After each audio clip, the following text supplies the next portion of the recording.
നമ്മൾ രാഷ്ട്രീയക്കാരെ മാത്രം കുറ്റം പറഞ്ഞിട്ട് കാര്യമില്ല. നമ്മൾ ശരിക്കും ആലോചിക്കേണ്ടത് നമ്മുടെ ഭാഗത്തുനിന്നുണ്ടാകുന്ന വീഴ്ചകളാണ്. ശരിക്കും നീ ആലോചിച്ച് നോക്കിയാൽ നമ്മുടെ രാജ്യത്ത് പിള്ളേർ സെറ്റ്, അതായത് ഒരു 15 വയസ്സ് തൊട്ട് കൂട്ടിയിട്ട് സ്കൂളിൽ പഠിക്കുന്ന പിള്ളേർ, 15 വയസ്സ് തൊട്ട് 25 വയസ്സ് വരെയുള്ള പിള്ളേരുടെ ഈ 10 വർഷം ഇവരെന്താ പ്രധാനമായിട്ടും ചെയ്യുന്നത്? ഇവര് ചിലപ്പോൾ സ്കൂളിൽ പഠിക്കും, കറങ്ങി തിരിഞ്ഞ് നടക്കും. ഇതിലൊരു ബഹുഭൂരിപക്ഷം പേര് ഏതെങ്കിലുമൊക്കെ പാർട്ടിക്ക് വേണ്ടി കൊടി പിടിക്കും. ഈ പ്രായത്തിലെ കൊടി പിടിച്ച് വരുമ്പോൾ പിന്നെ ഇവർക്ക് വല്ല ചിന്താശക്തി ഉണ്ടാവുമോ? ഇവരാരാണ് ഇൻസ്പയർ? അതിനകത്ത് ഏതെങ്കിലും ഒരാൾ ഇൻസ്പയർ ചെയ്യും ഇവരെ. അപ്പൊ അവർ വലിയ ആളാണെന്ന് ഇവർക്ക് തോന്നും. പിന്നെ അവർ പറയുന്ന മാത്രം കേൾക്കും, അവർക്ക് വേണ്ടി നടക്കും. ഏത് പാർട്ടി ആയിക്കോട്ടെ, ഞാൻ ഇന്ന പാർട്ടി എന്ന് പറയുന്നില്ല.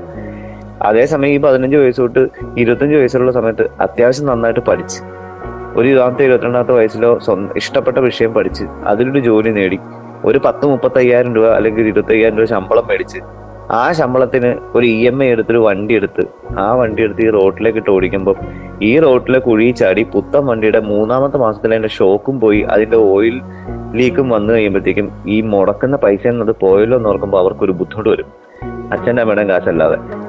അപ്പൊ നമ്മൾ ആദ്യമായിട്ട് ചിന്തിക്കും, അയ്യോ ഞാൻ മുടക്കിയ പൈസയാണല്ലോ, ഈ റോഡ് ടാക്സും സകല സാധനം ഞാൻ കൊടുത്തിട്ടുണ്ടല്ലോ, ഈ വണ്ടിക്കും ഞാൻ ടാക്സ് അടച്ചിട്ടുണ്ടല്ലോ, ഇതിന്റെ സ്പെയറിന് മേടിക്കുമ്പോൾ അതിന് ഞാൻ ടാക്സ് അടയ്ക്കണമല്ലോ, അപ്പൊ ഈ റോഡ് എങ്ങനെ ചീത്തയായി? ഇതൊരു ചോദ്യമല്ലേ? അപ്പൊ ഈ ബോധം കിട്ടണമെന്നുണ്ടെങ്കിൽ സ്വന്തമായിട്ട് കാശ് മുടക്കി ഈ വണ്ടി ശരിയാക്കി. ഞാൻ ഏറ്റവും നിസ്സാരപ്പെട്ട കാര്യമായിട്ട് പറഞ്ഞത്, നമ്മളൊക്കെ ഒരു സ്വപ്നമാണല്ലോ ബൈക്കൊക്കെ കുഞ്ഞിലെ സ്കൂളിലൊക്കെ പഠിക്കുമ്പോഴുള്ള. അപ്പൊ ഈ സാധനം സ്വന്തമായിട്ട് നമ്മൾ മാറ്റിയിടുമ്പോഴത്തേക്കും നമ്മൾ ആദ്യമായിട്ട് ആലോചിക്കും, ഈശ്വര റോഡ് ടാക്സ് ഞാൻ അടച്ചാണല്ലോ, ഈ റോഡ് ഞാൻ ഇതിനുള്ള പൈസ എന്റെയും പൈസയാണല്ലോ, അപ്പൊ എനിക്കിത് അനുഭവിക്കേണ്ടി വരുന്നത് എന്തുകൊണ്ടാന്നുള്ള ചിന്ത വരും. അപ്പൊ ഈ ചിന്ത ശരിക്കും നീ ആലോചിക്കും, ഈ ചിന്ത ജനങ്ങൾക്ക് മുഴുവൻ ഉണ്ടെങ്കിലോ? അപ്പൊ ഈ ചിന്ത ഉണ്ടാവാതിരിക്കാൻ വേണ്ടിയിട്ടാണ് ഈ 15 വയസ്സ് തൊട്ട് പിള്ളേരെ ഈ കൊടിയും പിടിച്ചിറക്കുന്നത്.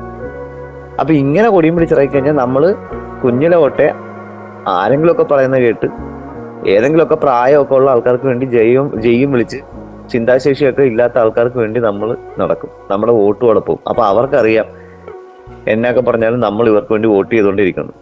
അത് വേണ്ടെന്ന് വെക്കണം. സാധാരണ ഞാൻ കാണാനിരിക്കുന്നത് ഒന്നുകിൽ പിള്ളേർക്ക് രാഷ്ട്രീയം ഇഷ്ടമായിരിക്കും, അല്ലെങ്കിൽ പിള്ളേർക്ക് രാഷ്ട്രീയമേ ഇഷ്ടമല്ല. രാഷ്ട്രീയവാദം എന്ന് പറഞ്ഞാൽ കേട്ടിട്ടില്ല ചില പിള്ളേർ പറഞ്ഞു, എനിക്ക് രാഷ്ട്രീയം ഇഷ്ടമൊന്നുമില്ല, ഇവരാരും ഇഷ്ടമല്ല, വോട്ടും ചെയ്യില്ല എന്ന് പറഞ്ഞാൽ. ഇത് രണ്ടും ഭയങ്കര പ്രശ്നമാണ്. കാരണം അവർക്ക് വോട്ട് ചെയ്യുന്ന സമൂഹമുണ്ട്, അത് ഇവർക്ക് വേണ്ടി ബ്ലൈൻഡ് ആയിട്ട് വോട്ട് ചെയ്യുന്ന സമൂഹമാണ്. അല്ലെങ്കിൽ പിന്നെ വോട്ടേ ചെയ്യാത്ത സമൂഹം. അപ്പൊ അവർക്ക് പേടിക്കേണ്ട കാര്യമില്ല. ശരിക്കും നമ്മൾ എന്ത് ചെയ്യണം? ശരിക്കും അത്യാവശ്യം നമ്മൾ പഠിക്കേണ്ട സമയത്ത് നമ്മൾ പഠിച്ച് നമുക്ക് ഉഴപ്പാം, കളിക്കാം, അതിനൊന്നും ഒരു കുഴപ്പമില്ല. പക്ഷെ ജയിക്കണം. ജയിച്ചിട്ട് നമ്മളൊരു ജോലിയൊക്കെ നേടി അവരവർക്ക് ഇഷ്ടപ്പെട്ട ബിസിനസ് ജോലി അവനവൻ ഉണ്ടാക്കുന്ന കാശിന് ചെയ്തതിന് ശേഷം നമുക്ക് വേണ്ട അവകാശങ്ങൾ, അതായത് നമ്മളുടെ ഒരു പൗരനായിട്ട് ജീവിക്കുമ്പോൾ റോഡ്, ആശുപത്രി, നമുക്ക് വേണ്ട ബാങ്കിങ് സർവീസുകൾ എന്ന് വേണ്ട നമുക്ക് ഇങ്ങനെ ഗവൺമെന്റ് തലത്തിൽ കിട്ടുന്ന സർവീസുകളെല്ലാം കൃത്യമായി കിട്ടുന്ന അല്ലെങ്കിൽ അത് നേടിത്തരാൻ പറ്റുമെന്ന് നമുക്ക് തോന്നുന്ന നേതാക്കന്മാരുണ്ടല്ലോ. അത് ഏത് പാർട്ടി ആയിക്കോട്ടെ, വിദ്യാഭ്യാസമുള്ളവരായിക്കോട്ടെ, ചെറുപ്പക്കാരാവണം. അപ്പൊ അവർക്കേ നമ്മൾ വോട്ട് ചെയ്യൂ എന്നുള്ളൊരു ചിന്താഗതി നമുക്കുണ്ടാവണം. അപ്പൊ അവര് നോക്കുമ്പോ എടാ ഈ പിള്ളേര് പുതിയ ജനറേഷൻ എങ്ങനെയാ വോട്ട് ചെയ്യുന്നത്? അത് കഴിവുണ്ടോ നോക്കിയിട്ടാ വോട്ട് ചെയ്യുന്നത്, വിദ്യാഭ്യാസം ഉണ്ടോന്ന് നോക്കിയിട്ടാ വോട്ട് ചെയ്യുന്നത്, കാര്യപ്രാപ്തി ഉണ്ടോന്ന് നോക്കിയിട്ടാ വോട്ട് ചെയ്യുന്നത് എന്നുള്ളൊരു ബോധ്യം അവർക്ക് കിട്ടി കഴിഞ്ഞിട്ടുണ്ടെങ്കിൽ ഇവിടുത്തെ രാഷ്ട്രീയക്കാർ മാറും. നിലവിൽ അപ്പൊ രാഷ്ട്രീയക്കാരാണോ കുറ്റക്കാര്? അല്ല. നീ ഒന്ന് ആലോചിച്ചോ, ഇന്ത്യ മുഴുവനായിട്ട് ചുമ്മാ ഒരു പേരിന് 1 കോടി ജനങ്ങളുണ്ടെന്ന് കരുതുക, ഇന്ത്യ മുഴുവൻ.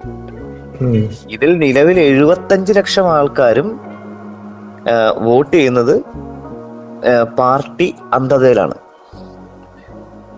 പാർട്ടി പ്രവർത്തിക്കുന്നതുകൊണ്ട് തെറ്റൊന്നുമില്ല, നമുക്ക് ഏതെങ്കിലും ഐഡിയോളജിയിൽ വിശ്വസിക്കാം, അതിലൊന്നും തെറ്റില്ല. പക്ഷെ കഴിവില്ലാത്തവർക്ക് വോട്ട് ചെയ്യാൻ വേണ്ടി പ്രവർത്തിക്കുന്നവരാവരുത് നമ്മൾ. ഈ 25 ലക്ഷം ആണെങ്കിൽ വോട്ടേ ചെയ്യാത്ത ആൾക്കാരാ.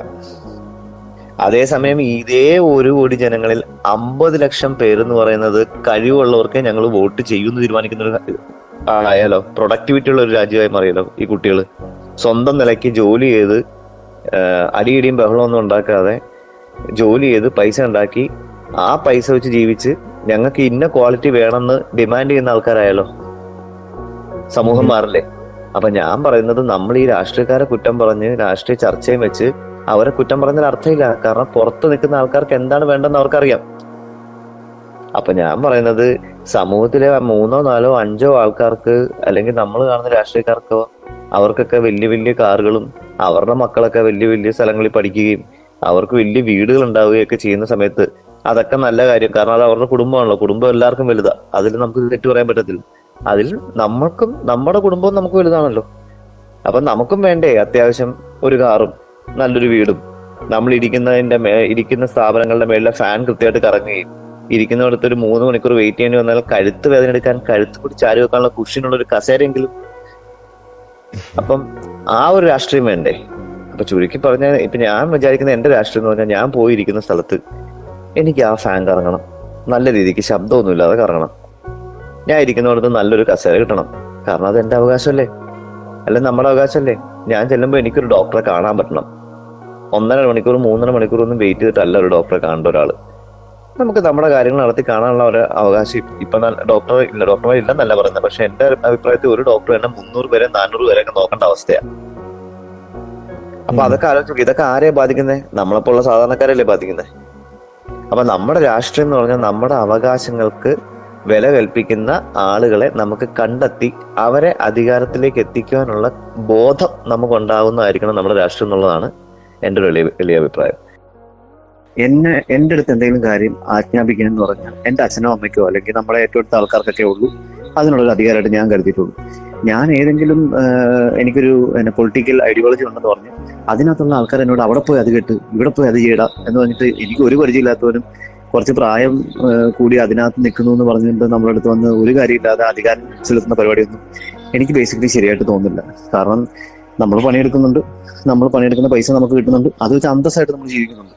അതിൽ നമ്മുടെ കർത്തവ്യമായിട്ടുള്ള വോട്ടും നമ്മൾ ചെയ്യുന്നുണ്ട്. അപ്പൊ ഇവരെയൊന്നും പേടിച്ചിട്ട് അല്ലെങ്കിൽ അവിടെ കൊണ്ട് അത് വെച്ചില്ല, ഇവിടെ കൊണ്ട് ഈ കൊടി കെട്ടിയില്ല, അവിടെ അങ്ങനെ പോയി സംസാരിക്കുന്നൊക്കെ പറഞ്ഞ് നമ്മളെ അങ്ങ് പറഞ്ഞൊരു യന്ത്രം പോലെ ആക്കുന്ന പരിപാടി ശരിയല്ല. ഇതൊക്കെ പിള്ളേരൊന്ന് മനസ്സിലാക്കിയിരുന്നാൽ തന്നെ പകുതി പിള്ളേർ രക്ഷപ്പെടും. കാരണം അവർക്കങ്ങനെ ആരെയും പേടിച്ചേക്കേണ്ട കാര്യമില്ല, ഏതെങ്കിലും ഒരുത്തിന്റെ ആജ്ഞാപനം കേൾക്കേണ്ട ആവശ്യമില്ല. അമ്മമാര് പഠിച്ച അമ്മമാർക്ക് ജോലി ഉണ്ടെങ്കിൽ അവർക്ക് സുന്ദരമായിട്ട് ഇവിടെ ജീവിക്കാം.